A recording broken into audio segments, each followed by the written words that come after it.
Welcome back, everybody. We're diving deep today into some ancient wisdom, and believe it or not, it still has a surprising amount to say about how we live today. We're going to be taking a look at Deuteronomy 18, a section of the Bible that tackles spiritual leadership, recognizing harmful practices and seeking out trustworthy guidance. It's fascinating how these ancient texts often wrestle with questions that we still ask ourselves today, like who do we trust? What are the hallmarks of good leadership? And how do we avoid being misled? Yeah, those are good questions for sure.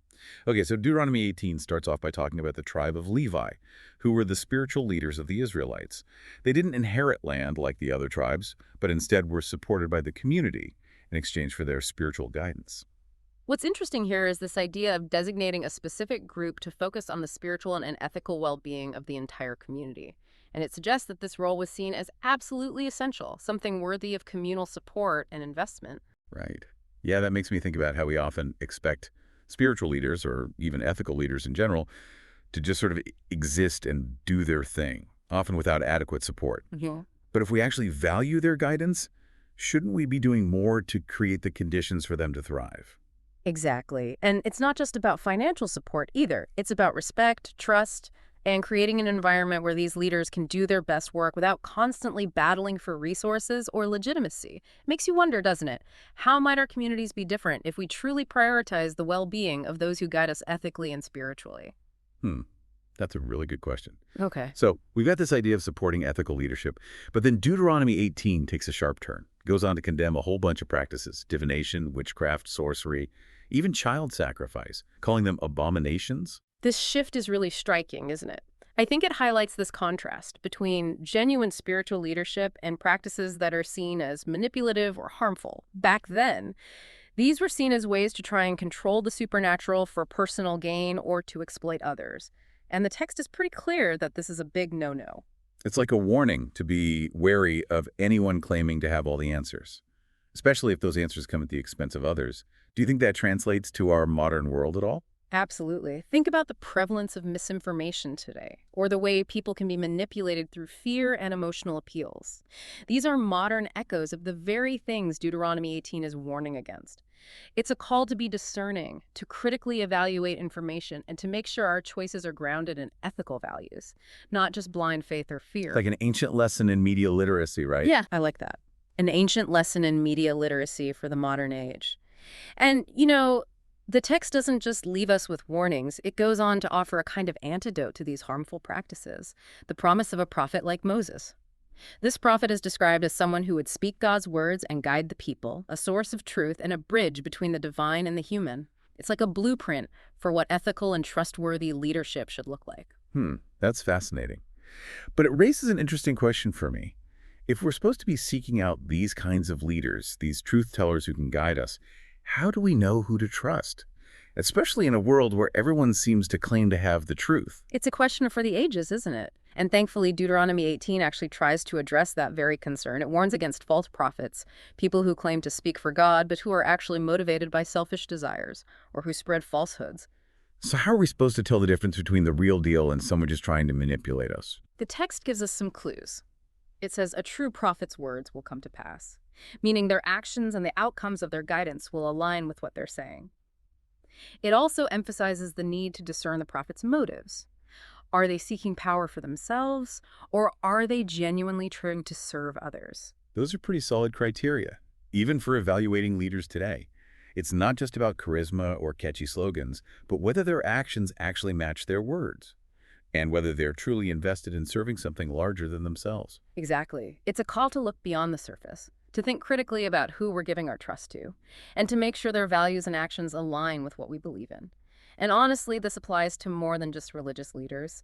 We can use these same principles when evaluating leaders in politics, business, even in our own communities. It's almost like a crash course in critical thinking for the modern world, drawn from an ancient text. It really is. These principles offer a kind of framework for making sense of the complex world around us and navigating the overwhelming amount of information we encounter daily. So after unpacking all of this ancient wisdom from Deuteronomy 18, what does it actually mean for us today? How do we take these principles and apply them to our modern lives?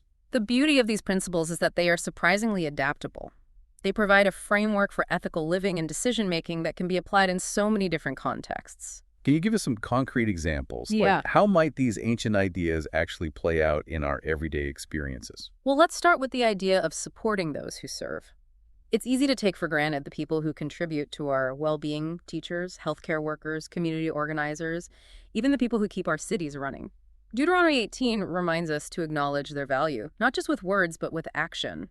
That could mean advocating for fair wages, volunteering our time, or simply expressing our gratitude more often. Yeah, I love that. It's like a call to active appreciation, not just Mhm. passive acceptance. Exactly. And then there's the warning against harmful practices. In Yeah. today's world, that might mean being skeptical of scams, manipulative marketing tactics, or ideologies that promote hatred and division.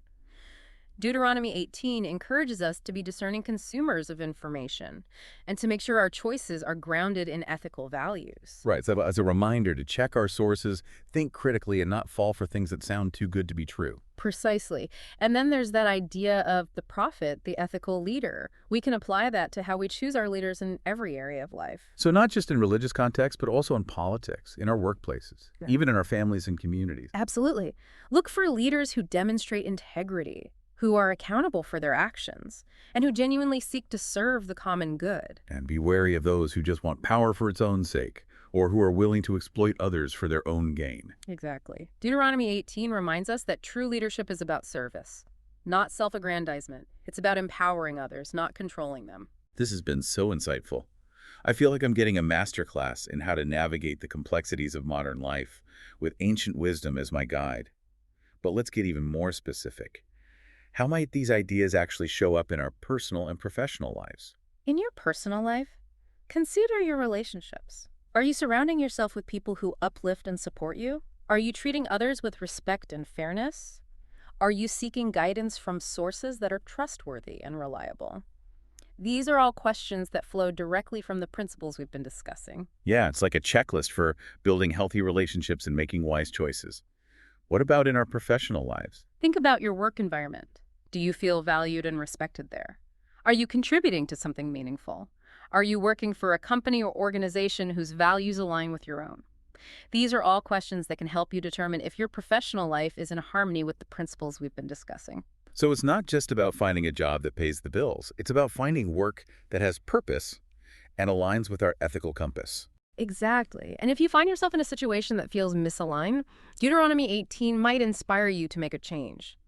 It reminds us that we have the power to choose who we follow, what we support, and how we live our lives. This has been so eye-opening. I feel like we've just scratched the surface of what these ancient ideas have to offer. That's the beauty of these texts. They're full of layers of meaning that we can continue to unpack and apply to our lives. So what does it all mean? Why do these ancient principles, written thousands of years ago, still resonate with us today? What's fascinating to me is that it speaks to this enduring human search for meaning, guidance, and ethical living. These are universal longings that transcend time and culture. So even though the world has changed drastically since these texts were written, the fundamental questions about how to live a good and meaningful life remain the same. Precisely. We're still grappling with issues of leadership, ethics, truth, and the dangers of manipulation. And these ancient texts offer us a framework for navigating these challenges with wisdom and discernment. It's like they provide a roadmap for the human journey, pointing us towards values that lead to flourishing both individually and collectively. Exactly. They remind us that we're not alone in these struggles. Humans have been wrestling with these questions for millennia, and these texts offer us the accumulated wisdom of generations past. It's like tapping into a wellspring of insight that can nourish us in the present moment. Beautifully put. And that's the invitation of Deuteronomy 18 to draw on this ancient wisdom, to apply these principles to our modern lives, and to become active participants in creating a more just and ethical world. You know, it strikes me that this idea of a prophet isn't just about some mystical figure from the past. It's a concept that still has teeth today, right? We're all searching for those voices, those sources of guidance that we can trust in a world that feels increasingly chaotic and uncertain. It's true. And that's precisely why Deuteronomy 18's emphasis on discernment is so relevant. It's not about blindly accepting whatever someone tells us just because they claim authority or have a large following. It's about engaging our critical thinking skills, evaluating the consistency of their message, and considering their motives.